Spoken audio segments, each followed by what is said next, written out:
الصلاۃ والسلام کو نماز پڑھانے والا کون ہے؟ میرا پیغمبر تھا۔ نماز کی اہمیت کو بیان کر رہے ہیں۔ محدثین مفسرین فرماتے ہیں بیت معمور فرشتوں کا جو قبلہ ہے، بالکل اسی قبلہ کی سمت کے اندر 7ویں آسمان پر جہاں سدرۃ المنتہا ہے، جبرائیل کی رہنے کی جگہ ہے، وہاں میرے پیغمبر نے بیت معمور کے اندر بھی نماز پڑھی ہے، 7ویں آسمان کی چھت کے اوپر۔ تو اللہ پاک نے فرمایا میرا پیغمبر نماز کا اہتمام کرو۔ اور سورۃ ہجر ختم ہو رہی ہے، وَاعْبُدْ رَبَّكَ حَتَّىٰ يَأْتِيَكَ الْيَقِينُ، بہت بڑی بات کر رہا ہوں، توجہ کرنا۔ وَاعْبُدْ رَبَّكَ حَتَّىٰ يَأْتِيَكَ الْيَقِينُ، میرے پیغمبر موت تک اپنے رب کی عبادت کر۔ کتنے تک؟ موت تک عبادت کر۔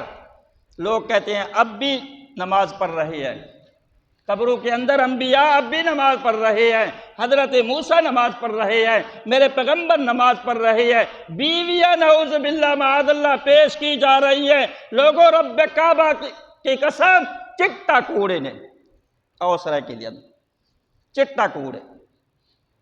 اللہ کا قرآن سچا ہے کہ نہیں؟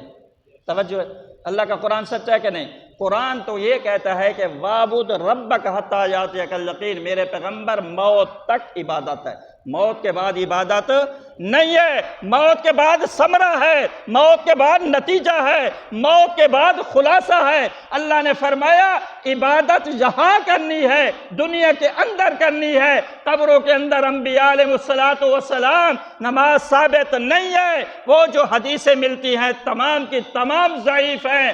اور اللہ کے پاک پیغمبر کو قرآن حکم کرتا ہے کہ وَاعْبُدْ رَبَّكَ حَتَّىٰ يَأْتِيَكَ الْيَقِينُ، موت تک میرے پیغمبر عبادت کرتے رہو۔ بہت سارے مقامات ہیں قرآن مقدس کے اندر، آخری مقام کر سب ٹائم تو نہیں تھی گیا پورا ہے جی؟ وَآخِرُ دَعْوَانَا